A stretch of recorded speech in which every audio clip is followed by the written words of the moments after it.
Hello dear students, आजच्या लेक्चरमध्ये आपण बघणार आहोत internal structure of kidneys, also internal structure of nephrons. Urine फॉर्मेशनची प्रोसेस कशी होते हे सगळं डिटेल आज आपण बघायचं आहे. सगळ्यात आधी बघूयात किडनीचं इंटरनल स्ट्रक्चर. जसं की ह्या डायग्राम मध्ये तुम्ही बघू शकता, ही डायग्राम तुम्हाला विचारतात स्टुडंट्स एक्झाम मध्ये ड्रॉ करण्यासाठी 3 मार्कांसाठी. ही डायग्राम ड्रॉ कशी करायची त्याचं टेक्निक देखील मी लवकरच एका व्हिडिओ थ्रू तुम्हाला सांगणार आहे. आता आपण पहिल्यांदा थिअरीचा पार्ट बघूयात. As you can see here in this diagram, 2 main parts असतात किंवा रिजन्स असतात किडनीचे, ज्याच्यातला हा जो आउटर पोर्शन आहे त्याला म्हणतात कॉर्टेक्स आणि हा जो मधला पार्ट आहे त्याला म्हणतात मेड्युला. मेड्युलरी पिरामिड दिसतात का? सो हा जो मधला सगळा पोर्शन आहे याला म्हणायचं मेड्युला, आणि हा जो पिंकिश शेड दिसते ना बाहेरची त्याला म्हणायचं कॉर्टेक्स. 2 मेन रिजन्स असतात. आता हा जो मेड्युलरी रिजन आहे किंवा मेड्युलाचा रिजन आहे त्याच्यामध्ये तुम्हाला दिसतील हे जे पिरामिड लाईक स्ट्रक्चर्स, आणि मग ह्याच्यामध्येच मेन जे स्ट्रक्चर्स असतात ज्याला आपण नेफ्रॉन किंवा त्यालाच युरिनिफेरस ट्युब्युल्स, बघा आता ह्याची नावं काय काय आहेत. हा जो कॉर्टेक्सचा रिजन आहे त्याच्या आतमध्ये हा मेड्युला एम्बेडेड आहे, आणि प्रत्येक मेड्युलरी पोर्शन मध्ये तुम्हाला मिलियन्स ऑफ नेफ्रॉन्स, जवळजवळ एका किडनीमध्ये 10 लाख, म्हणजे 2 किडनीमध्ये ऑब्व्हियसली डबल नंबर होणार, एवढे नंबर ऑफ नेफ्रॉन्स की ज्याला आपण किडनीचे फंक्शनल युनिट म्हणतो. म्हणजे ऍक्च्युअल म्हणतो ना आपण की किडनीमध्ये ब्लड फिल्टर होतं, युरिन फॉर्मेशन होते, तर ती सगळी प्रोसेस ज्या स्ट्रक्चरमध्ये होते त्याला म्हणायचं नेफ्रॉन.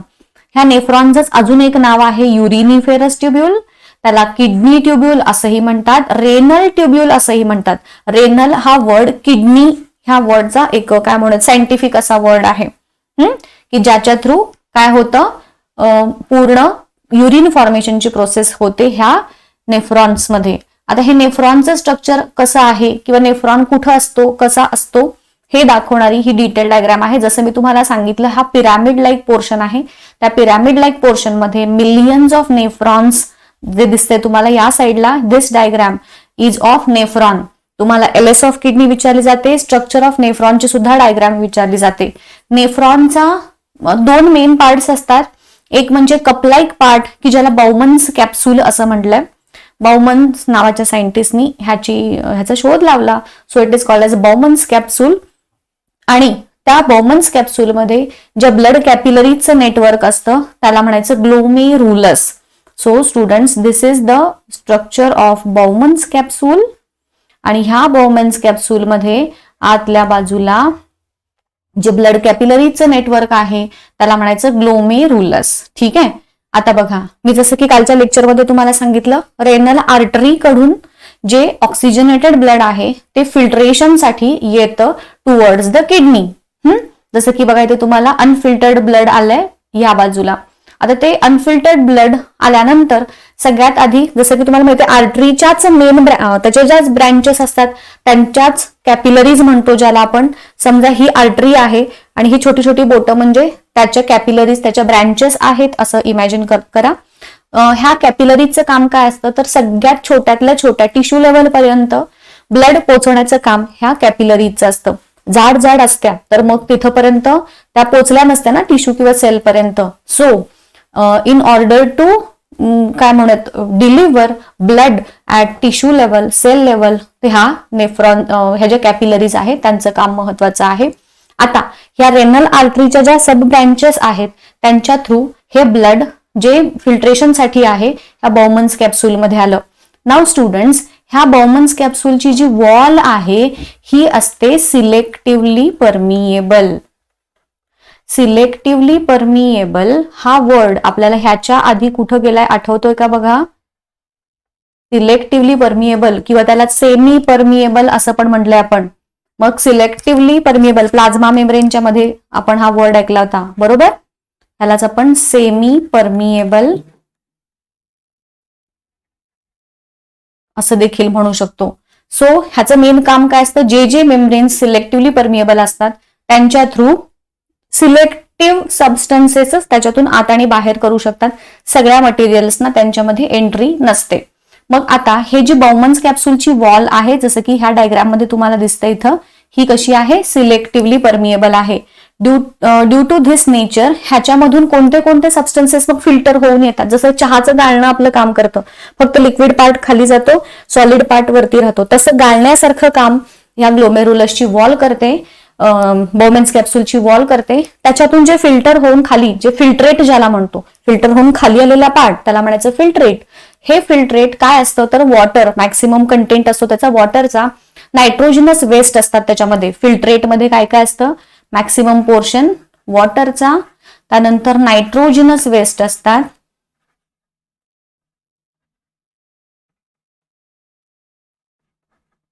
जसं की urea, uric acid, ammonia, creatinine ह्यासारखे नायट्रोजनस वेस्ट या बाउमन्स कॅप्सूलची जी वॉल आहे त्याच्यामधून काय होतात, फिल्टर होऊन खाली येतात इन द ट्युब्युलर पोर्शन.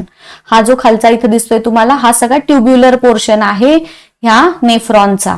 मग फिल्ट्रेशनची प्रोसेस कुठं झाली, या बाउमन्स कॅप्सूलमध्ये. आणि मग उरलेलं जे ब्लड आहे ते परत बघा, फिल्टर झालेलं ब्लड व्हेनच्या थ्रू बाहेर जाईल, परत कुठं जाणार आता ते तिथून पुढे, आधी हार्टकडे, मग तिथून लंग्सकडे फॉर प्युरिफिकेशन पर्पज. हे लगेच डोक्यात येऊ देत तुमच्या, आपण हे 8वीला शिकलोय कसं ब्लड सर्क्युलेशन वगैरे होतं ते. आता हे जे फिल्टर्ड आउट, ज्याला आपण फिल्ट्रेट म्हणतोय, फिल्टर होऊन खाली उरलेलं पार्ट ज्याला म्हणायचं फिल्ट्रेट. ह्या फिल्ट्रेटमध्ये काय काय असतं, जसं तुम्हाला सांगितलं नायट्रोजनस वेस्ट, सगळे वेस्ट मटेरियल्स आहेत. आता ते वेस्ट मटेरियल ह्या ट्युब्युलर पोर्शन मधून खाली खाली खाली येत असताना काय होतं, वॉटर किंवा चुकून काही युजफुल सबस्टन्सेस जर त्याच्यामध्ये आले असतील गाळले जाऊन, तर त्या युजफुल सबस्टन्सेसचं रिॲब्झॉर्प्शन, वॉटरचं रिॲब्झॉर्प्शन होतं in the tubular portion of this नेफ्रॉनचा जो आहे तो. आणि मग ह्या ट्युब्युलर पोर्शनची ही जी एंड बघा इथं कुठं गेलेलं दिसतंय, युरिन जो आपल्या पुढे कुठं जाणार आहे, कालच्या लेक्चरमध्ये आपण बघितलेलं होतं, किडनीज मधून जे युरिन फॉर्म झालेली आहे ती पुढे युरिनिफेरस जे काय म्हणतो आपण त्याला, युरेटर्स जे आहेत, त्या युरेटर्सच्या थ्रू परत स्टोअर केली जाते इन द युरिनरी ब्लॅडर आणि मग तिथून ती बाहेर टाकली जाते, होय की नाही. सो ही सगळी फिल्ट्रेशनची प्रोसेस झाली. आता ही व्यवस्थित लिहायची कशी, जसं तुम्हाला सांगितलं नेफ्रॉनचं स्ट्रक्चर लिहायचं आपल्याला. बाउमन्स कॅप्सूल आहे, कप लाईक पार्ट आहे, एका नेफ्रॉनच्या एका एंडला प्रेझेंट असलेलं. त्याच्यामध्ये नेटवर्क ऑफ ब्लड कॅपिलरी जे प्रेझेंट असतं त्याला ग्लोमेरुलस म्हणतात. हे 1 मार्कसाठी तुम्हाला विचारलं जातं बरं काय. Thin walled cup like structure Bowman's capsule, thin walled cup like structure Bowman's capsule, 2-4 वेळेला ते घोका. ग्लोमेरुलस कशाला म्हणायचं तर ब्लड कॅपिलरीचं नेटवर्क त्याला म्हणायचं ग्लोमेरुलस. ह्याच्यामध्ये गोंधळ होऊ देऊ नका बरं काय. ग्लोमेरुलस म्हणजे ब्लड कॅपिलरीचं नेटवर्क. 1 मार्कच्या क्वेश्चन मध्ये हमखास हे विचारलं जातं, जिथं तुमचे चुकण्याचे चान्सेस हे जास्त आहेत. आफ्टर दॅट युरिन फॉर्मेशनची प्रोसेस जसं मी तुम्हाला आत्ता सांगितली, रेनल आर्टरी कडून ते ब्लड येतं नेफ्रॉनकडे, बाउमन्स कॅप्सूलमध्ये एंटर होतं. त्याच्या आल्यानंतर बाउमन्स कॅप्सूलची वॉल ही कशी आहे, सिलेक्टिव्हली परमिएबल आहे. Water, nitrogenous waste, urea, uric acid, salts हे मटेरियल ह्याच्यातून फिल्टर होऊन गाळले जातात आणि बाहेर खाली येतात.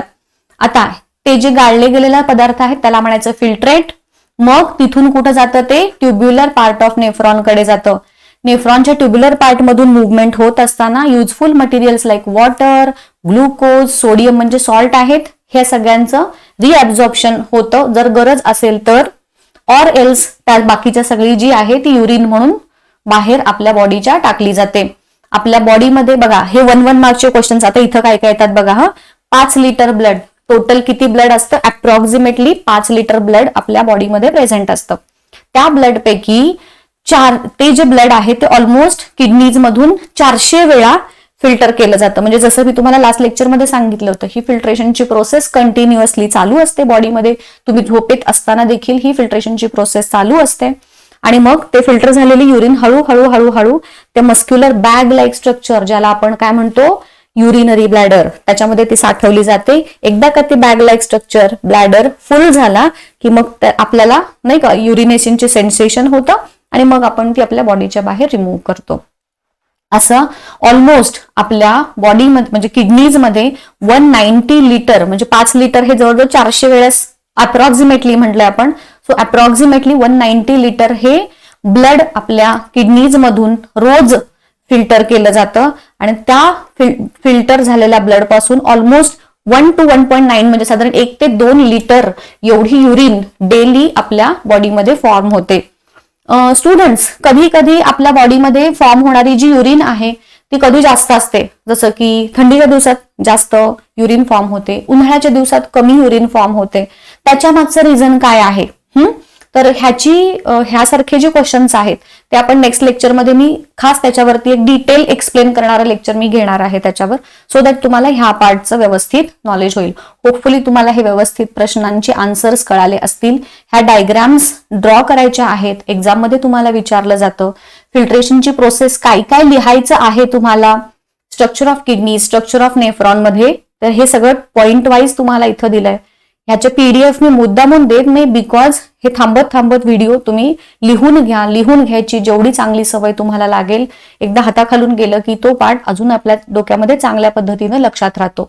So this was all about today's structure of kidneys आणि स्ट्रक्चर ऑफ नेफ्रॉन्स. इथंच थांबूया त्याच्या सेशनमध्ये.